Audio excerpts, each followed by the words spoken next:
Okay, good morning. We have about 12:01, so we're going to go ahead and get started. My name is Katie Ensweiler. I'm the marketing manager here at VonLehman CPA and advisory firm.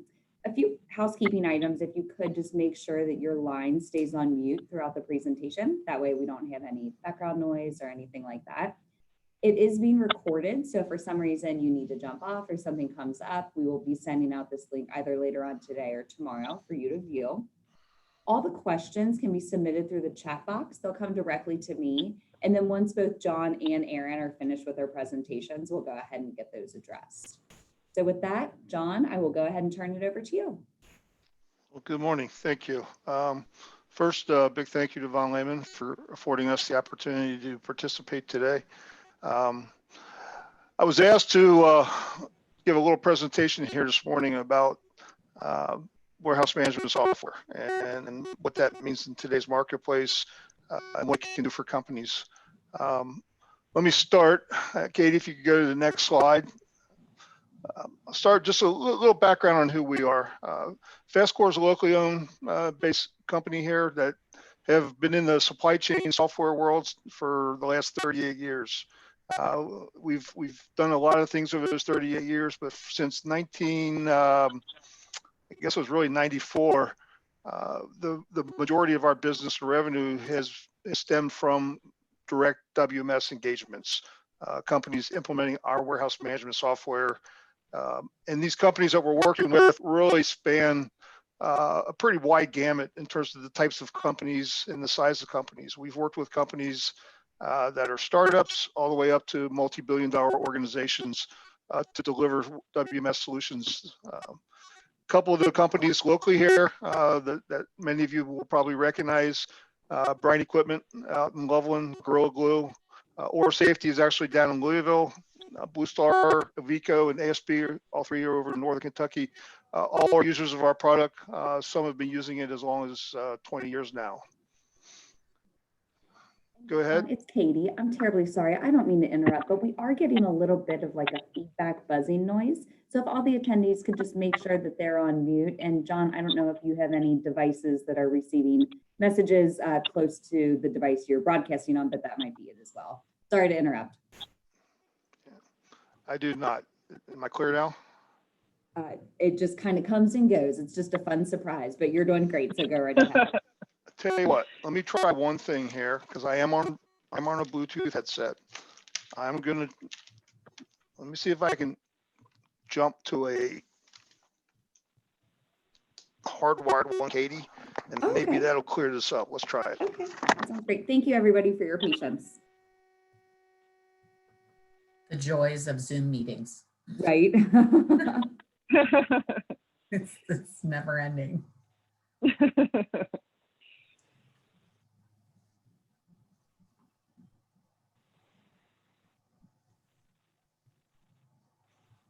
So now. Hello? There we go. We can hear you loud and clear. Okay. All right. If you can go ahead and advance to the next slide, please. Absolutely. Thanks, John. Thanks everybody for your patience. I stuck this slide in here, just kind of a fun slide. Actually kind of paints a little broader picture of actually what we can and often do. A couple months ago, we were afforded the opportunity to partner with an organization called Operation Gratitude that basically provides all kinds of care packages and services to both currently enlisted military, many of which are overseas, but also those that are in the U.S., their families, as well as past members and first responders. You normally don't think of a organization like this being a nonprofit as a company that would need a WMS, but sure enough, if you go out to California, they have about a 40,000 square foot facility out there where all this product that's being donated comes through, gets cleared, repackaged, and ultimately shipped out. And over the course of the next couple of months, we will be bringing up our product in that warehouse. So we're excited to be able to work with them and find something that means maybe a little bit more than just a normal WMS implementation. Next slide, please. When we look, or when anyone looks at the world of WMS, there's a lot of different branches that you can go down, a lot of rabbit holes, depending on what kind of company you have, how big you are, what your product is.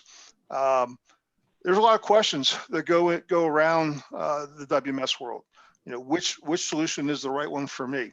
Should I go with a best of breed solution, which is what we would be considered, or should I use a WMS solution that might be embedded in my ERP solution?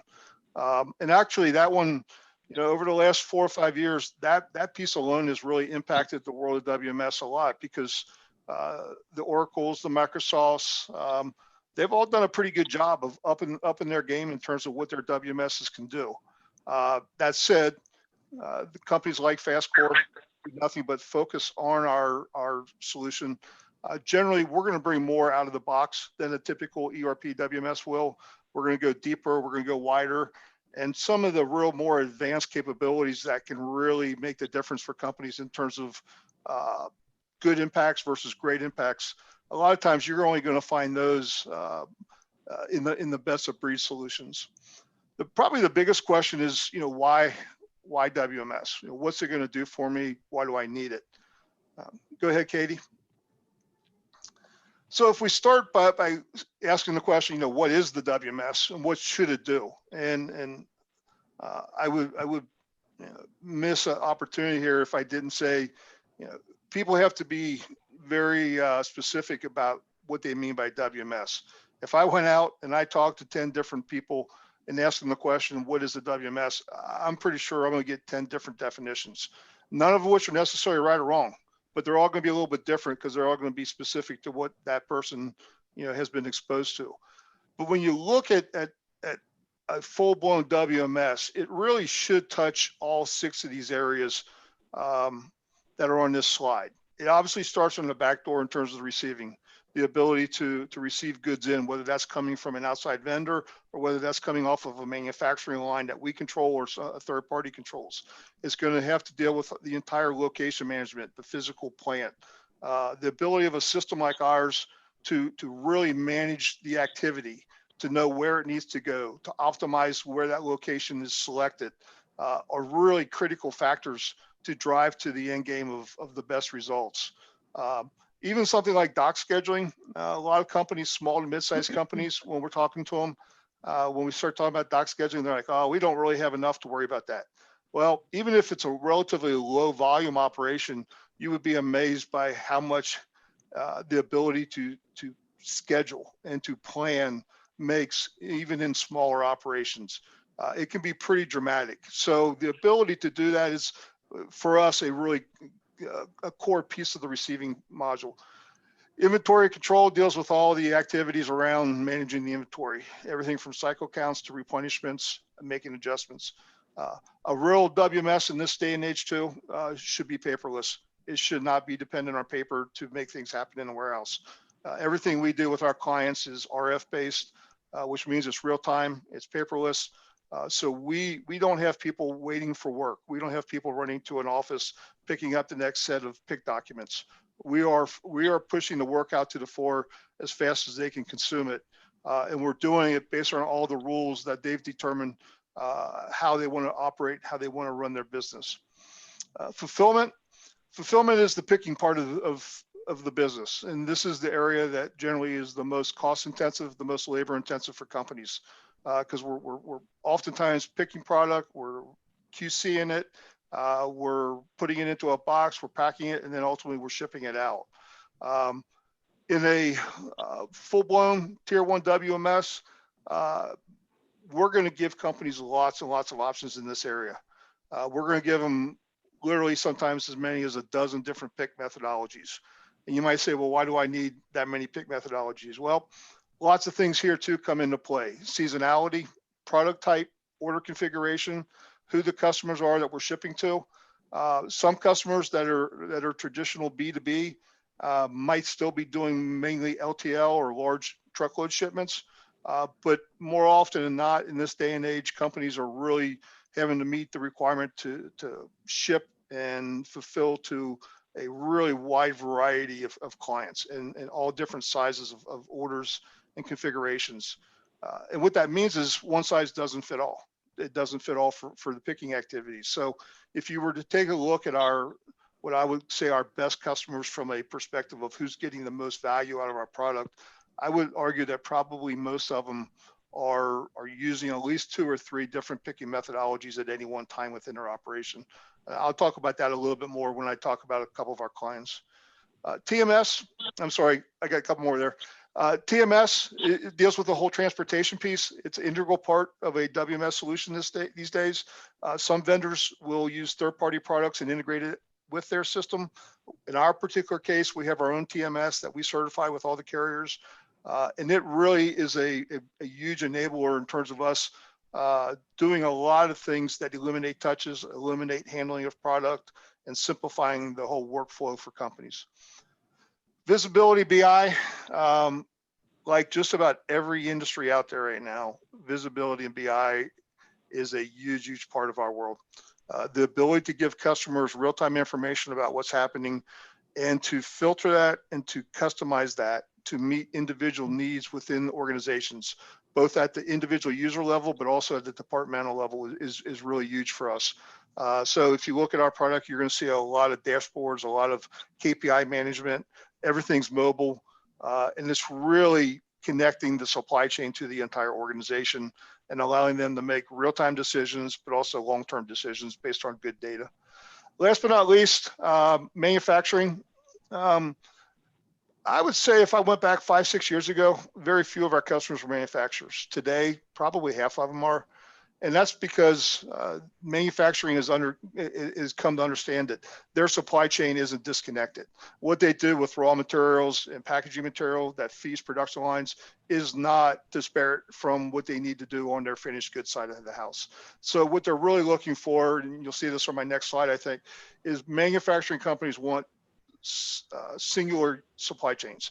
They want systems that can manage the entire process, whether we're talking about managing a couple pallets of cardboard that are going to be boxes, or raw materials that go to production lines, or those finished goods that are going to their customers. So most WMSs, including ours nowadays, have the ability to integrate with ERP systems and other third-party manufacturing applications to really help them sync up this whole flow of materials in and out of manufacturing operations and streamline the entire process, and at the same time give them that complete visibility of everything in their operation from an inventory control perspective. Go ahead. I think an interesting thing's happened over the last year or so here, and that is from a WMS market perspective, you've often heard products categorized as tier 1, 2, and 3. And a lot of times that kind of aligned, if you will, with the different size of companies and organizations. And traditionally, tier 1 functionality was kind of associated with the big boys, the Home Depots, the large retailers. In this day and age, for the reasons that I'll expound on here, we really believe tier 1 functionality is not a luxury, it's a necessity, because companies have to be able to react to things that they've never had to deal with. And it starts with COVID, to be honest. COVID has absolutely impacted the entire world of distribution. It's impacted the supply chain. And the biggest consequence of it is it's forcing more and more companies every day that have been in the traditional B2B model to really change their perspective and adapt and be able to support other channels, including e-commerce operations. Statistically, I just saw a report by the National Association of Packagers, companies that make packaging material. They did a big study, and they're finding some really dramatic changes in the typical size of orders that companies are processing today versus what they were doing a year or 2 years ago.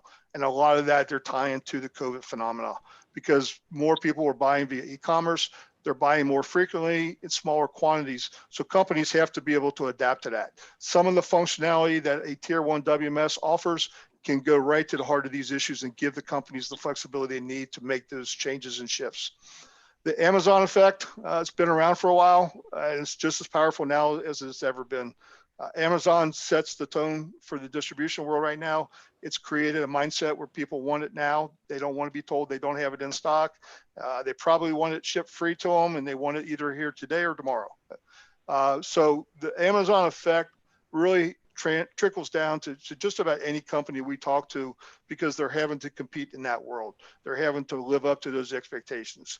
So if you're going to do that, you have to have systems in place that give you lots of options, lots of capability that heretofore they really didn't need to worry about. But today they absolutely have to.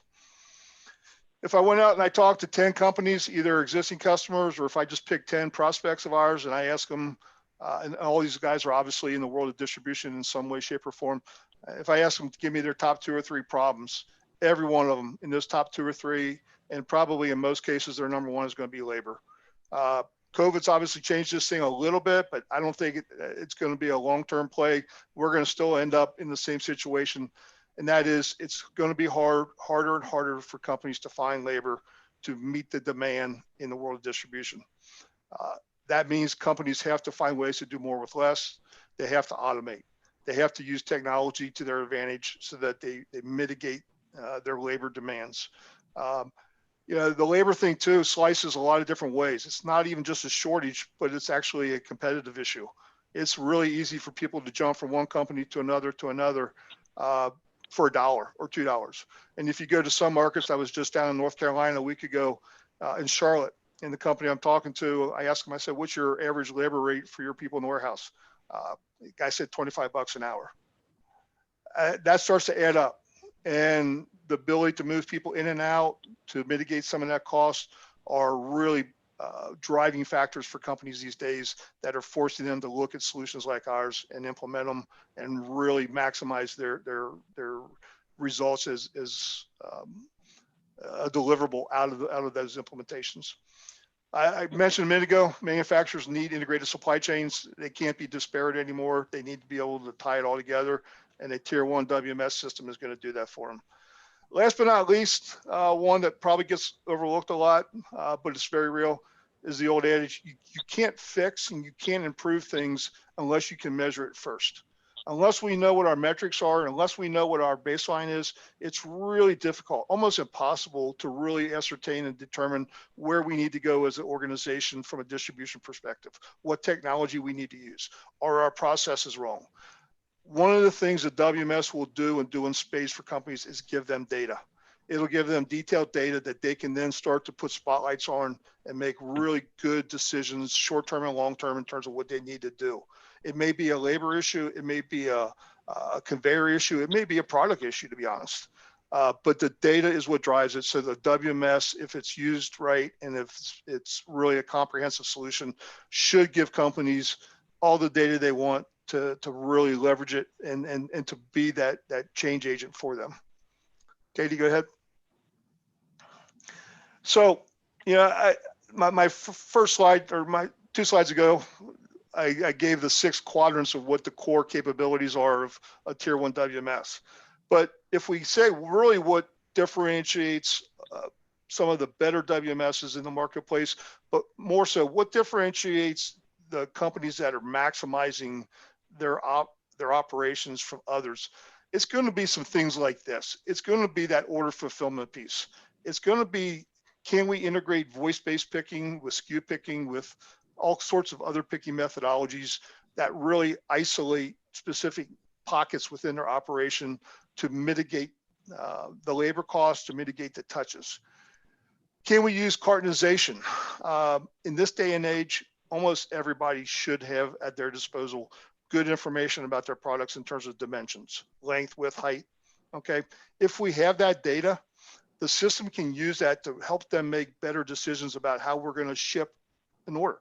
How many boxes is it going to go into? What goes in each of those boxes? And that's actually tied in concert with the next item on that list, and that's the TMS. When we FASCOR, when we bundle our cartonization with TMS together, we can really make good decisions for customers in terms of how they're going to ship products. We have one customer down in Louisville that when we implemented cartonization, we reduced the total number of boxes that it took to fulfill their orders by about 15%. Well, 15% fewer boxes means we're touching 15% fewer boxes. We're handling product less. And if it's a situation where we're eating the freight costs of any portion, we're going to reduce our total freight because we're shipping less boxes, even though we're shipping the same amount of product. The pick to box is actually a big one too. when we walk into a warehouse, a new opportunity, one of the things we look for is the customer using the traditional pack station model, where they pick it, they take it to a pack station, they pack it in a box, and then they ship it. If they're touching an order that many times, there is huge opportunities to streamline that process. With cartonization, with TMS, and with pick-to-box capability that you'll find in better WMSs, what you literally should be able to do in most cases is determine the box size up front, pre-label that box so that it's completely carrier compliant ahead of time, pick right into the box, and literally seal it and put it right into the truck. So instead of handling it 2 or 3 times, you're literally handling it maybe once or 1.5 times.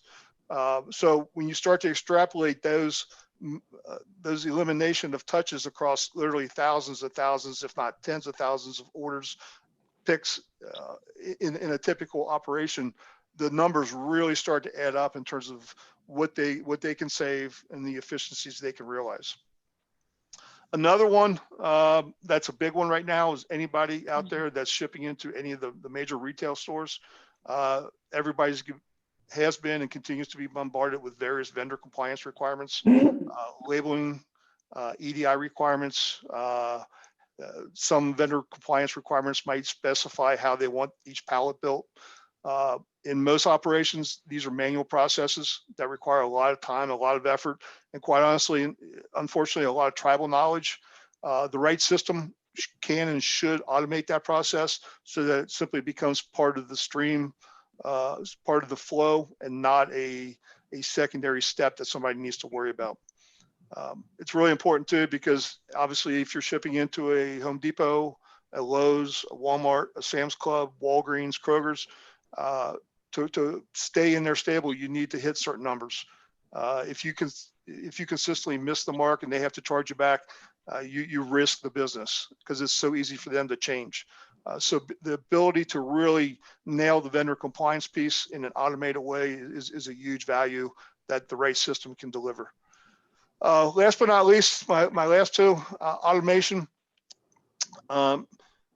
I think just about every company we work with right now, we have conversations going on about secondary technology, whether that be robotics, ASRS systems, carousels, conveyor systems, all of which are aimed at one thing, and that's creating a more efficient flow, but also mitigating the labor cost, mitigating the amount of human intervention that's necessary to operate. It's a reality of this world. The cost has come down considerably. You can go out now and find robots that are what we call walk-along robots. So instead of an operator pushing a cart through the warehouse, a robot simply follows them around, goes zone to zone so that the person doesn't have the deadheading time to go get carts and drop them off. A lot of the vendors out there now will do lease arrangements where for $1,500 a month, you can put a robot in that typically has done what a human would do. So when you start to run some of the numbers, and robots aren't for everything, they're not going to replace humans, but there are certain pieces of the puzzle that they fit really well in concert with humans. And because the cost continues to drop, it's becoming a reality for more and more companies. And then last but not least, there's always base level visibility, but then there's real visibility. When I was talking about some of the dashboards and things, we can really build in the KPIs that the customers want into our dashboards so that they are not only seeing what's happening, but we're actually on a real-time basis measuring what we're seeing versus what they expect or what they need.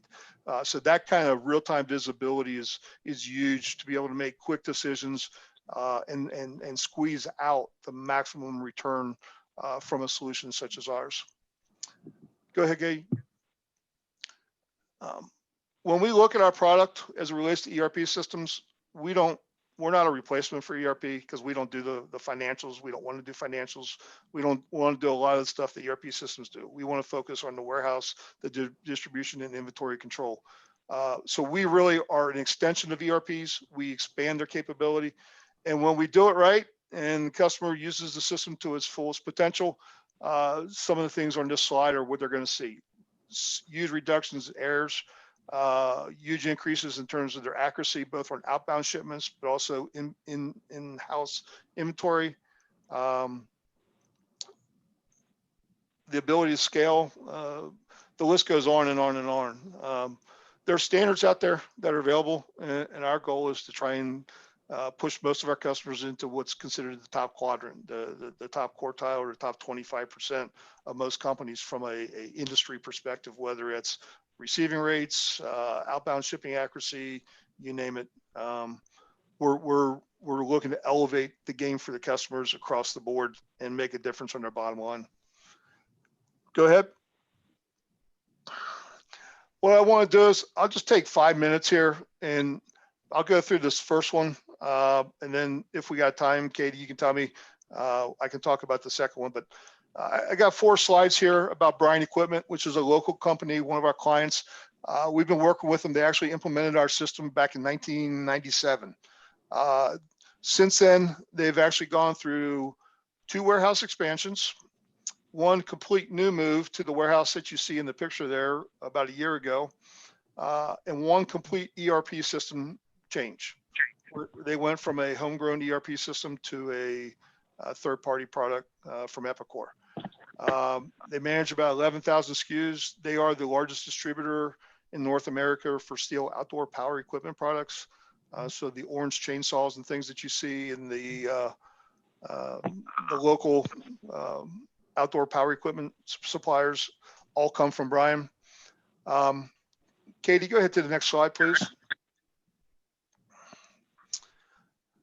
You know, when Bryan initially put our system in, the things that were driving their decision included some of their just demographics. They had 1,500 customers that they had to serve. They had a commitment to those customers that if it came in today by 4 o'clock, it goes out today as long as they have the product. They were committed to giving their customers visibility about what was happening. They had a relatively low turnover rate, but they didn't want it to ever increase as they grew.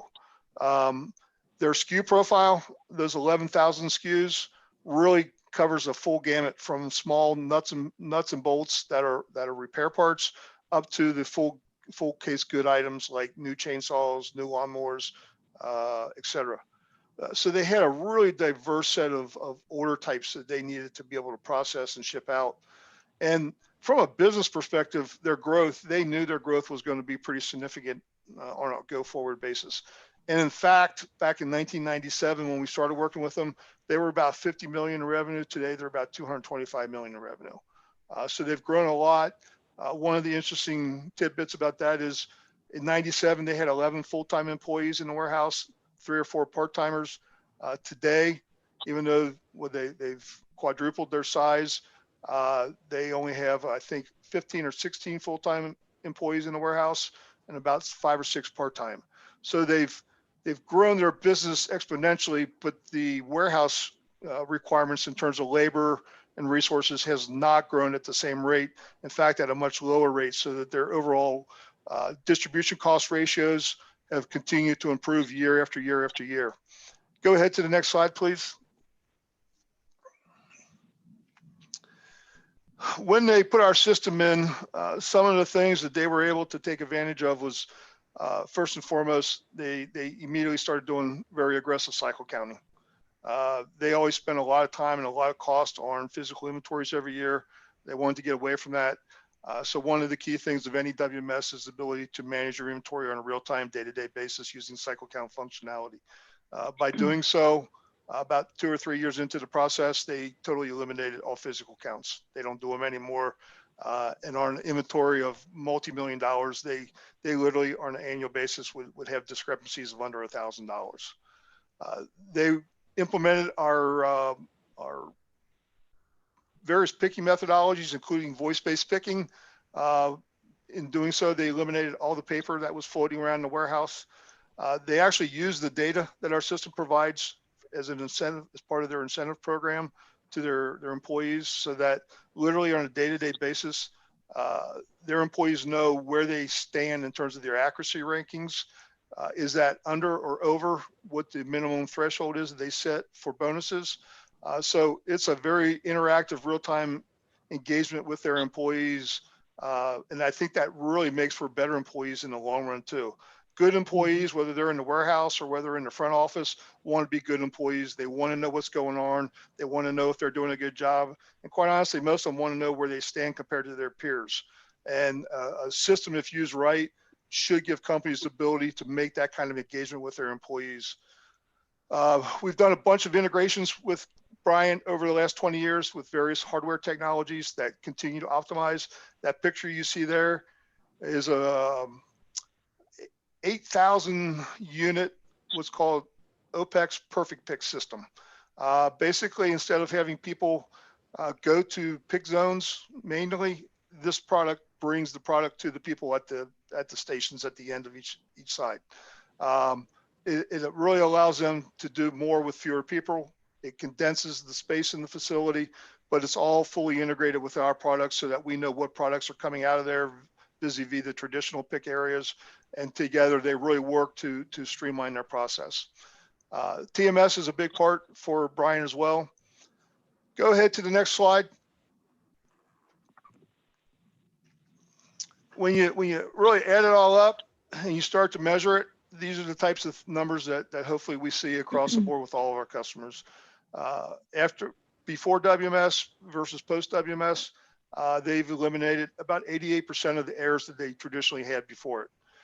Their order accuracy on the outbound is 99.97%.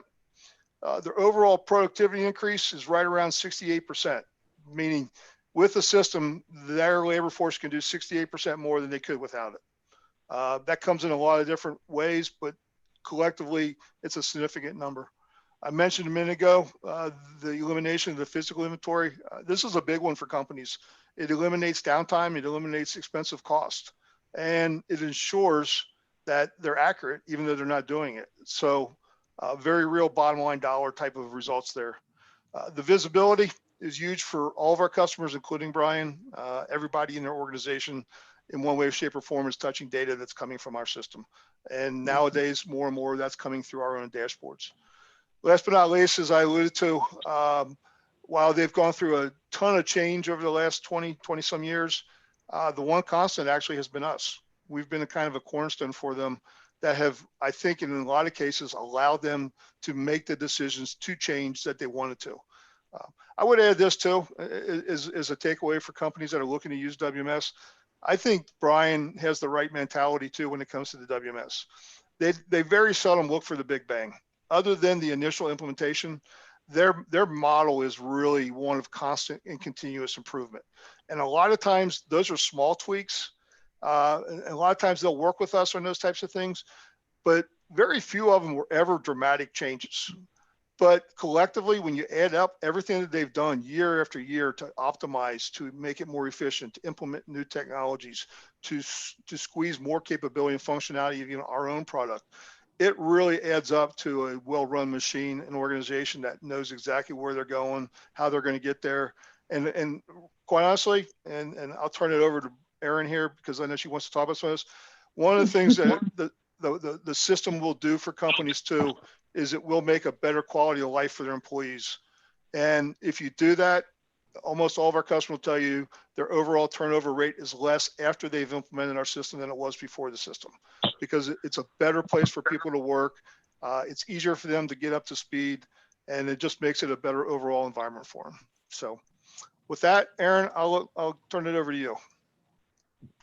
Great. And John, thank you so much. That was very interesting. And, at the end of the call, we'll make sure that we allow some time for any questions that you might have for John. So I'm going to take a little bit of a shift here. And, we talked about, big word that John kept saying is, how do we continue to streamline? How do we continue to do more with less? And that is all about utilizing your workforce, understanding who your employees are and what they're good at, what are they doing today, what do they need to do to improve to ensure that you're ready for these significant impacts, such as implementing a WMS or any kind of software. Because as we know, technology, it's constantly changing. It's constantly coming out with new ways to track, to improve productivity, And of course, he talked a lot about the accuracy, how do you use that data effectively?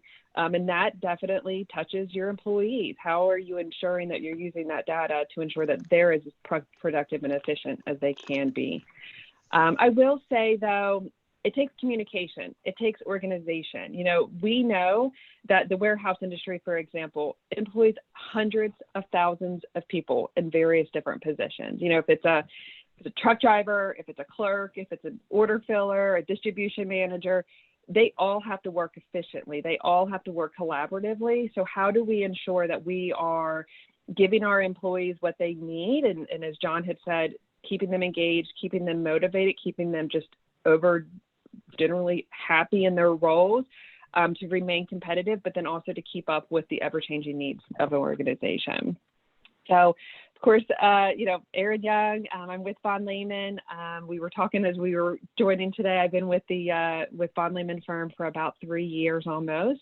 Time goes by quick. And, a big part of what I do is work with organizations and help provide solutions, help provide those recommendations on how do we ensure that your employees are performing at the best that they can. And, we've had, a lot of change in a lot of our roles and how our organizations are running day to day. And, that's going to naturally come just with time. But of course, the pandemic certainly made some interesting shifts for 2020. And so, yes, it's a great passion of mine to be able to work with organizations to help support them, to have that ability to get their employees to where they need to be.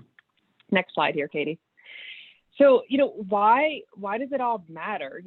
It's easy to assume that your company is efficient if products are rolling out on time, customer satisfaction polls are high. However, efficiency, it's more than ensuring that these goods are getting to the customers on time. It's a big piece, absolutely. But the efficiency is about optimizing productivity. It's going to save time. It's going to save money. But then also, as John had said, making improvements along the way so that you continue to remain relevant within your industry. Manufacturers particularly, they're challenged, and where do we invest, and how do we continue to improve speed responsiveness, collaboration with customers, suppliers. But at the end of the day, we all must remember that how do we ensure that we are attracting, we're developing, retaining the workforce to keep up with this? In the wake of the recession back in 2008, 2009, the national unemployment rate was hovering around 10% during that time.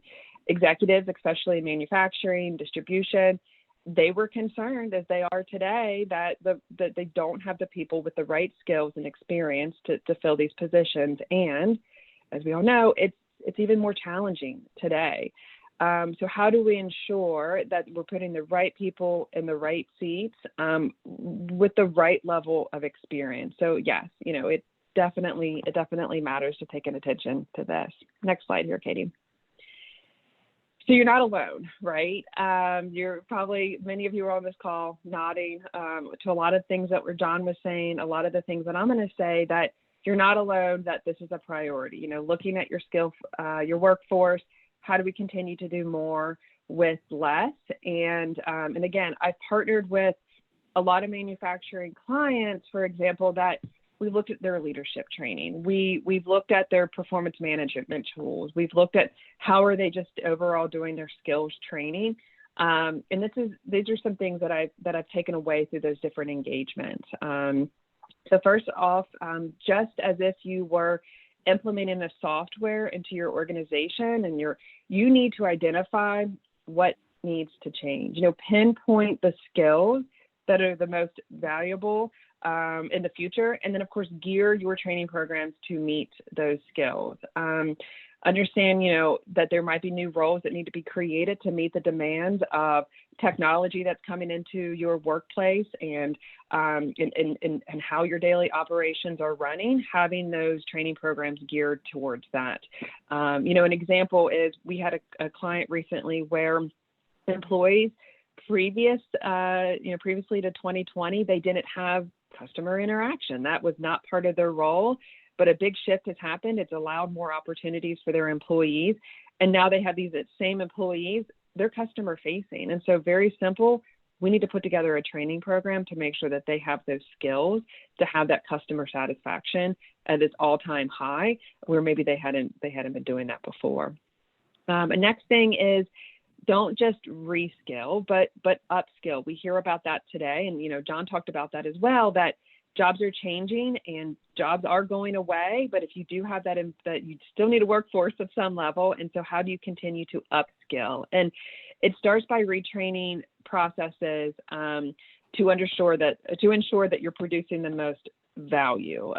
So value certainly depends on the organization, but most companies are going to benefit if employees know how to operate digital tools and how to adapt and how to show resilience, especially in rapid change that we're all experiencing today. Next is that customization of that learning plan. If you're in the process of maybe re-engineering, changing your business model to meet these demands that we've all been faced with, develop a detailed view of what those core activities and required skill sets will be, not just today, but in 12 months, in 18 months. What do your employees need to know today in order to be able to meet that? And a big change for that would be, are you implementing a new software? Are you bringing something in that's going to change the way that they're doing their job? And then customize that learning plan to meet that. We live in a digital world now, right? We were talking about this as we were joining today. I'm working from home. And so how do you, even when you're customizing these learning plans, how do you ensure that you're meeting the demands of where your employees are so that they can be trained up correctly? Next, test and adapt. You can't improve what you don't know. The step in improving skills and maybe your warehouse, it should involve carefully analyzing your current operations closely, gathering those analytics about productivity, what it is today, and where does it need to be, and understand that there's no guarantee that your company will develop that perfect plan right out of the gate. And it goes back to what we've talked about, that continuing to evolve and continuing to look at your process to look at how can you save money, how can you cut costs, but how can you increase that productivity and that efficiency within your organization. At the end of the day, we know spending money to make money. All the plans in the world, they could fail if you don't have those adequate financial resources in place for reskilling your employees. Be careful not to skimp on this point, but modify your budget so that making skill building is a point of emphasis. There needs to be a shift in thinking that begins with making sure your employees are adapting to these changes in the industry. Because of the low margin, for example, in warehouse work, pay raises aren't always the best way to improve your employees' performance. Employee performance, it's directly related to how much effort that you're putting into them. And this includes that training, that includes the development, that engagement, so that you have overall satisfaction, which is ultimately going to, create a culture that an organization is running more productive, more efficiently. And of course, with the help of the right systems and software in place, you're certainly going to be moving along really well. Next slide, Katie. So I recently reviewed this survey. It's a McKinsey survey, and I thought that it was pretty relevant to this group because they were saying that when small organizations look at reskilling their employees to meet the demands, typically smaller companies are more successful, and their smaller companies are around less than 1,000 employees. They're often more successful at this, even compared to companies that maybe have a larger budget, maybe have more resources, and it's because they're more nimble. It's because they're able to shift their employees around, allow their managers, maybe the managers have less red tape to contend with, but at the end of the day, we feel that having smaller companies are going to have a better handle on where the deficiencies are within their skills with their employees. They can also make that more of a priority when choosing the best candidate for reskilling. They're closer to what their employees are doing, how they're performing, how they're adapting, and being able to act on it a little bit quicker. All right, so an accelerated trend. There is nothing new about the need to reskill. We've heard it before about how roles are shifting, jobs are changing, some jobs are going away, new jobs are being created. This isn't a new concept. I will say that COVID has certainly maybe accelerated this trend for a lot of organizations. But manufacturers, for example, those that are investing in technology are also, they're investing in their business in general, which typically is going to flow down to that employee, that person that's going to be conducting this work. So being able to tap into somebody's experience, being able to tap into their knowledge, and giving them the tools, the methodologies to ultimately empower them to be accountable for their work collaboratively with the team members that they work amongst. It's a powerful way that's going to continue to drive business and innovation for the organization. I think it's key. We're all looking ahead to more profitable times. We've all been through a lot this year. It's continuing, as we know, to face us with difficult times. But this is key. If you want to ensure that your employees are happy and excited to come into work every day, we need to ensure that we're giving them the development that they need, the engagement that they want in order to be successful. And I think John brought up a good point, to be competitive, because even clients will come to me often and say, especially on that production floor, how do we ensure that our employees are not going down the road for another dollar? And a lot of times, if they know that company is going to give them that opportunity to continue to develop, learn new skills, continue to evolve, maybe go into a different department, learn a different role, they're going to absolutely stay with the organization a lot longer than those that are maybe just chasing a dollar. So, all right, next slide here, Katie. So, the future is bright. I will say that, this level of engagement that we spoke about, it does kind of seem like a nebulous concept, but there are easy ways, creative ways to engage your workforce to meet these demands. And I think it belongs in the area of the workforce development. This is something that I have worked with other clients in the past, and especially smaller firms, where to be able to analyze, where are you today? Where is your workforce today, and where do they need to be? And so this allows you to be able to focus on your purpose, improve leadership skills, management skills, encourage that collaboration that we spoke about, but create a positive work environment. And this ultimately is going to give opportunities within the organization that maybe didn't exist. So putting together a plan, that workforce development plan,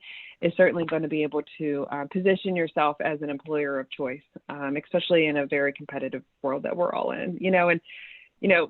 When your WMS, as John was saying, along with your workforce, are working in perfect harmony, you are better equipped to deal with seasonal trends, business growth, improved performance, and unfortunately unprecedented shifts like we're all facing today. You are better prepared to deal with situations that are going to always be thrown at the organization. And I can't say it enough, being able to ensure that your workforce is engaged, that they are excited about coming to work every day, they are going to be more productive for you, more efficient, and giving them skills and learning new software is certainly going to help support those initiatives. So thank you so much. And I think we are ready for some questions at this point. So. Absolutely. Thank you guys so much. We really appreciate the information, the presentation, everything like that. I checked, we actually don't have any questions in the chat feature. So I guess you guys presented too good that you answered everybody's questions. So there's nothing else we need to address. But I just want to first of all thank FASCOR for their partnership on this. It was great preparing the presentation with you and working together on getting everything together. Oh, I'm sorry, we do have one question. If my company doesn't have a formal WMS in place, where do I start?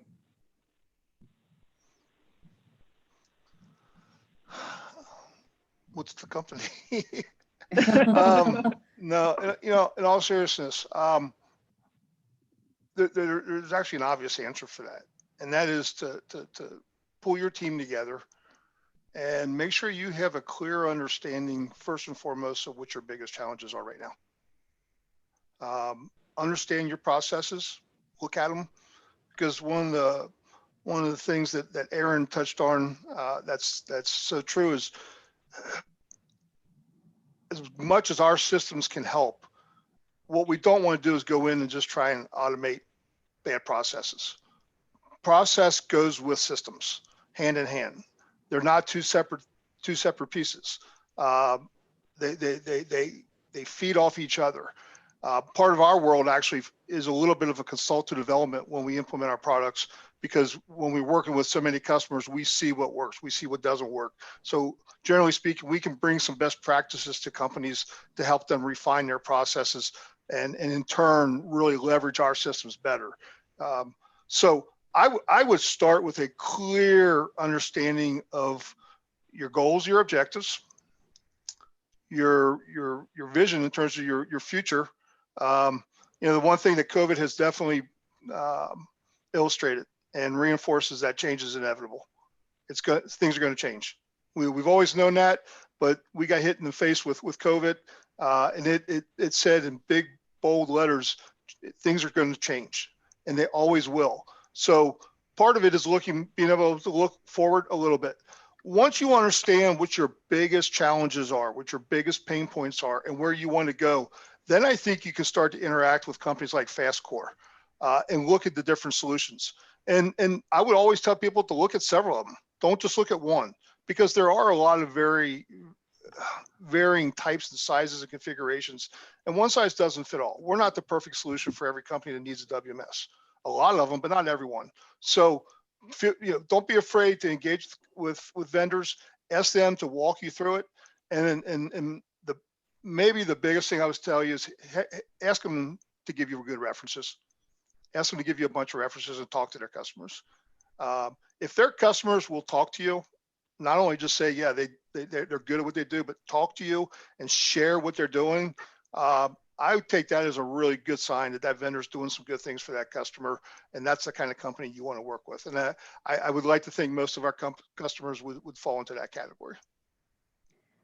John, kind of a follow-up question to that. For a greenfield deployment of a WMS in a new distribution center, what is the design and implementation timeline of a WMS? Good question. Our standard answer to that, Katie, is 3 to 6 months for most projects. Okay, I think 6 months is probably actually the sweet spot on most of them. Because when we go in, whether it's a greenfield or an existing project, more of the latter, but even greenfield, people don't know what they don't know, and we don't know what we don't know about the customer. So there's a learning curve for both sides. There's a learning curve for both parties. There's a lot of education that goes involved in implementing a full-blown tier 1 WMS solution.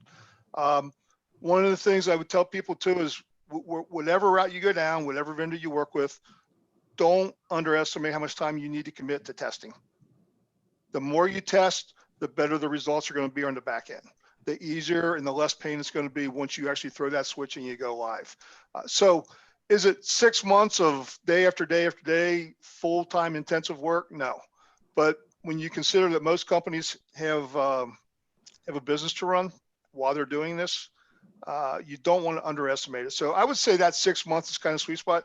We've done a few projects in 2 or 3 months, and those were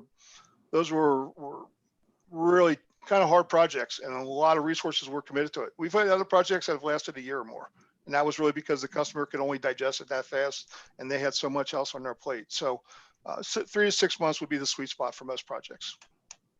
Okay, yeah, that makes sense. So when you're developing that internal team, the people that are going to assist with the implementation of it, who should be on that team? What core titles or what core groups? At the beginning, as many groups as you can, from the C-level down, because, and I'm talking more implementing into an existing organization that's already been doing something for a while. You're changing systems, you're changing process, and in some cases, we're changing culture. And that can be a lot for companies to digest. That's why you need to give it enough time to do it. And that's also why you need the buy-in from everybody from the top all the way down through the bottom.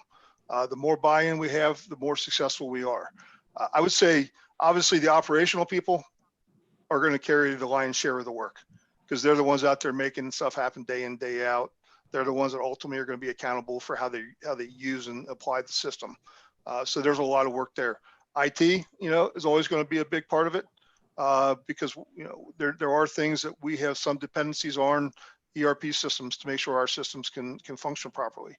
So it's really a hybrid of a team, and you don't want to get too big. I mean, you don't want teams that are unmanageable. But in terms of having a core steering team, if there is representation from all the different facets that are being touched by this, we've had some projects, Katie, where even the sales team were part of the project.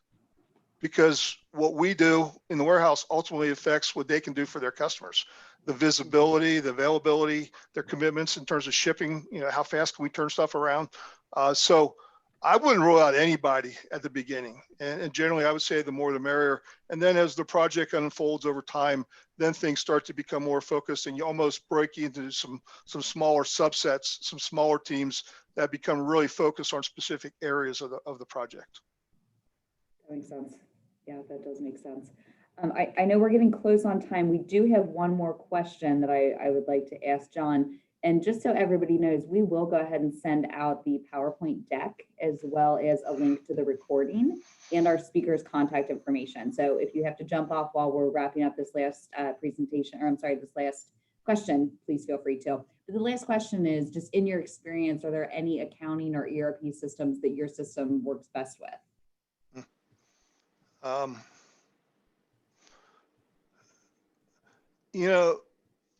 From a WMS community perspective, we all probably have some products. Like we've done a lot of work with the Microsoft Dynamics family of products over the years. Probably that's our single largest pocket of users. But if you looked at our entire customer base, you're going to find SAP accounts, you're going to find Epicor accounts, you're going to find Oracle, you'll find some homegrown systems. In this, years ago, integration was this very nebulous piece of the projects that scared the hell out of everybody. Today, to be honest, with where the ERP systems have moved from a technology perspective, as well as where we've moved in terms of our integration tools, it's really become less and less of an issue. I'm not going to mitigate it and say it's not a big piece. It's a significant piece that needs attention. But most vendors like us really can honestly look people in the face and say we're ERP agnostic. We don't care what that system is, as long as they can give us certain data and we can send certain data back. So honestly, I would answer no. There's nobody that I would put higher than anybody else out there from that perspective. I would analyze that from a financial perspective. What meets my needs on the front end of my business first, and then rely on the WMS vendor to handle that back end. The bridge between the two, we all can pretty much handle that. I like ERP agnostic. It's a nice reference there. So that actually brings us right up to time. John, you timed it perfectly. Aaron, thank you for your contributions. John as well. John's team that I had the pleasure of working with getting everything together. Thank you.